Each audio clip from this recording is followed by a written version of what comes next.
Well, hi everyone, Shaun Humphries here. Welcome to All Things Retirement. Well, in today's presentation, we're going to talk about a very important issue when it comes to retirement income planning, and that's your investment mix and what the appropriate draw rate should be on your portfolio. And there's a lot of ways of looking at that. I know with our practice, what we do is, retirement income planning forecasting. It's a very detailed analysis that takes into account all the clients' financial assets, all their pensions. We work in issues of inflation and returns and begin to model what the potential draw rate should be on their portfolio. So the big issue for retirees is they don't want more life than income. And I think when it comes to retirement challenges, we often talk about the three big challenges in dealing with inflation risk, dealing with longevity risk, and then dealing with return risk. What if the returns don't happen the way you would like, and what if we spend down too much capital too quickly? So this chart that I've got in front of you here is a great illustration of, at least conceptually, how to think about what would be an appropriate drawdown rate.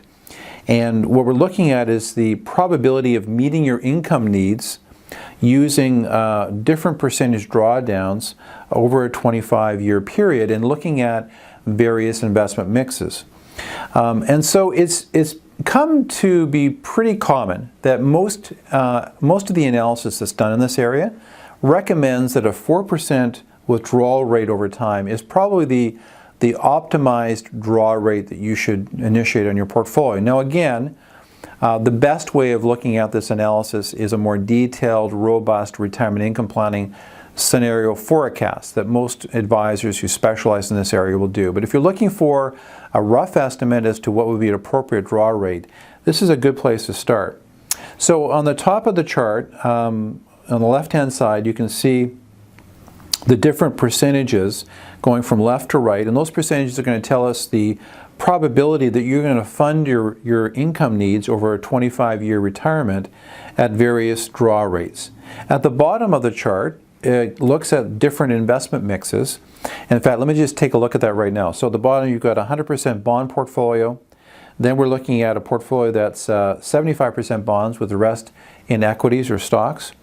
The third portfolio is 50-50 between ownership investments, then 25 bonds, 75% stocks, and then the final portfolio on the right-hand side is 100% stocks. If you go up to the very top of the chart, what I want to show you is the 4% withdrawal rate.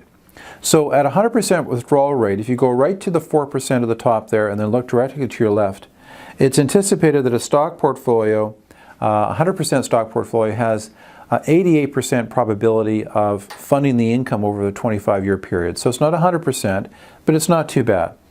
If we look at the 25% bond, 75% equity portfolio, the success rate's at 93%. And then the success was optimized at the portfolios that were 75% bonds, 50% bonds, those two portfolios. It was a 97% success rate for those two accounts. If we go to a 5% withdrawal rate, the success has dropped quite a bit. You're looking at 74% success for a 100% equity portfolio, and you're looking at an 83% success rate for a portfolio that is 50-50. So we've seen a significant drop. Once you get down to 6% withdrawal rates in the portfolio, the chance that you could fully fund your income over a 25-year period is now 57% for a 100% stock portfolio.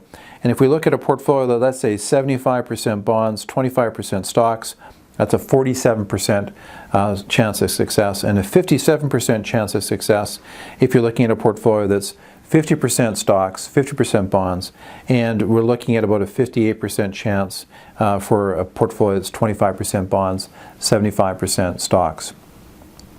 So this is a starting point when you look at your planning, is how do you allocate your assets so you balance off the return you're getting with the risk, and will that be sufficient return to fund the income requirements over the length of the analysis.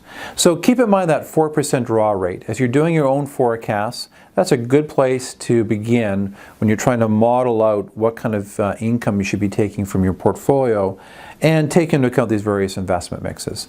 So each of these mixes will have a different return and obviously risk profile attached to them. If you're beginning to think about retirement, reach out to us. We have some very robust retirement income planning software that looks specifically at this particular question. You can get more information about our team at shaunhumphries.com, and you can reach out to me at shumphries@assante.com in terms of email information, and then some phone contact information here as well. So all the best in your retirement income planning. You take care. Bye-bye.